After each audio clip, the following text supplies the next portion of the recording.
Pizza delivery train. एक गांव में एक पिज्जा शॉप हुआ करता था। उसमें बहुत सारे डिलीवरी बॉयज काम करते थे।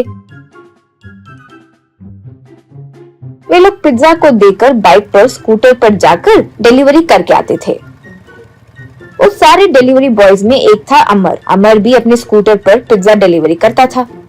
अमर बहुत गरीब था। उसके माता पिता थे, दोनों बुजुर्ग थे, तो उनका देख रेख सब वही करता था। अमर कभी कभार एक अमीर लड़के को पिज्जा डिलीवरी करता था। वो लड़के का नाम था सौरभ। सौरभ भी अमर को टिप अच्छा खासा ही देता था। इसलिए सौरभ का पिज्जा डिलीवरी कब आएगा ये बड़े आस से अमर इंतजार करता था। एक दिन फिर से सौरभ का पिज्जा डिलीवरी करने का अवकाश मिला। अमर खुशी से जाकर सौरभ को पिज्जा डिलीवरी किया। सौरभ फोन पर बात करते हुए पिज्जा घर के अंदर लेकर चले गया। अमर, ये क्या, बिल के पैसे नहीं दिया, टिप भी नहीं दिया, शायद भूल गया होगा कहकर वहीं खड़ा था। फिर सौरभ हड़बड़ी में बाहर आकर, ओह सॉरी, पैसे देना भूल गया। खैर मेरी एक मदद करोगे? अभी मेरा एक दोस्त फोन मिलाया। वो ट्रेन में पूना जा रहा है। वो अपने गांव से ही गुजरती है ना। उसे ट्रेन में फूड पसंद नहीं आया, इसलिए ये पिज्जा उसे दे दोगे क्या? अगर तुम ये मदद कर दिए तो मैं तुम्हें 2000 दूंगा। यूँ कहा अमर। सर इसमें क्या है सर, पिज्जा दीजिए। आपका दोस्त कौन से ट्रेन में आ रहा है, उसका सीट नंबर बताइए। वैसे ट्रेन कितने बजे की है? यूँ पूछा। सौरभ पैसे देकर सब बताया। बस अमर स्कूटर लेकर स्टेशन के लिए निकल पड़ा। स्कूटर से वो आराम से प्लेटफॉर्म पर आ गया। वो कुछ देर इंतजार किया, फिर वो ट्रेन वहां आकर रुकी। अमर पिज्जा लेकर उस कंपार्टमेंट के पास जाकर एक लड़की को वो पिज्जा दिया। तब वो थैंक यू कहकर टिप के तौर पर 500 रुपए दी। अमर और खुश हो गया। ट्रेन के जाने के बाद आहा, सौरभ सर ही अच्छे हैं सोचा, लेकिन उनके दोस्त भी इतना अच्छे हैं, यूं सोचा।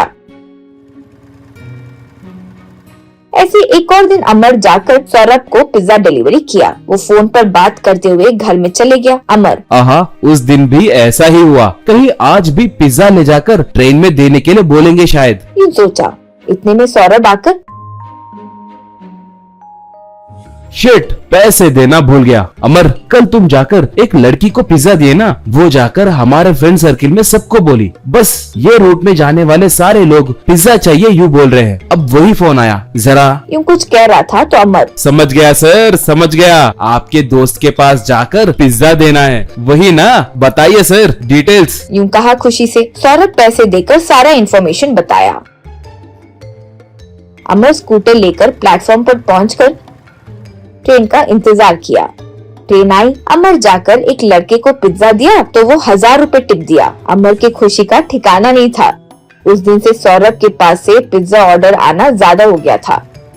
अमर पिज्जा ले जाकर देना, वो फोन पे बात करते हुए अंदर जाना, फिर बाहर आकर पैसे देकर फ्रेंड को पिज्जा देना है यूं कहना, फिर अमर जो इंसान को देने बोला उसे पिज्जा देना, उसका टिप देना, ये सब होने लगा। हाथ में पैसे लेकर अमर बहुत खुश हो जाता था। एक दिन रेलवे स्टेशन में पिज्जा दे रहा था तो अमर को और लेने वाले वो इंसान को पुलिस वालों ने रंगे हाथ पकड़ लिया। एसआई पिज्जा बॉक्स लेकर ओपन करके देखे तो उसमें पिज्जा नहीं ड्रग्स था। वो देखकर अमर डर गया। सर मुझे कुछ नहीं पता सर, मैं सच में बेकसूर हूँ सर, कहते हुए सब बताया। तब एसआई, ओह, तो वो जब घर के अंदर जा रहा था तो बॉक्स में ड्रग्स देकर तुम्हारे हाथों बेच रहा था। पैसों की आस में तुमने बहुत बड़ी गलती कर दी। पहली गलती है इसलिए छोड़ रहा हूँ। उसका घर कहाँ है दिखाओ। यूं कहा।